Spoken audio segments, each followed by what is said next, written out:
Sebuah cuplikan video militer Ukraina memperlihatkan serangannya kepada pasukan Rusia yang disebut penjajah menghancurkan markas komando. Selain itu, pasukan Ukraina juga menghantam kendaraan perang elektronik Lir-2 milik Rusia. Dalam video yang diunggah akun Twitter @uaweapons menyebutkan serangan itu berada di Vysokopilia, Kherson Oblast. Pekerjaan artileri Ukraina di Vysokopilia, Kherson Oblast. Pihak Ukraina melaporkan penghancuran kendaraan perang elektronik Lir-2 Rusia dan kerusakan 8 kendaraan lainnya. Markas komando juga dihancurkan, tulisnya dalam unggahan video tersebut.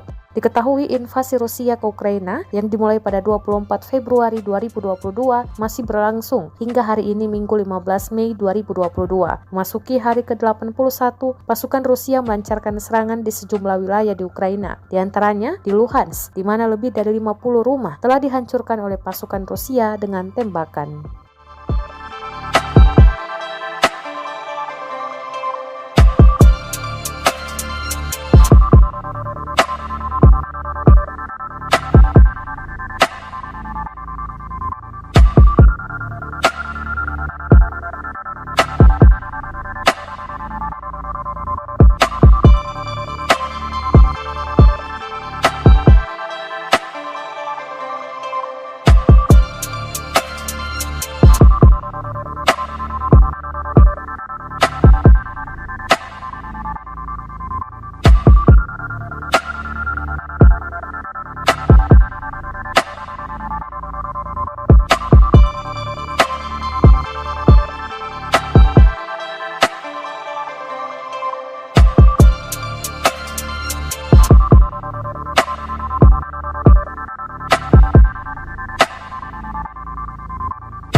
Terima kasih sudah nonton.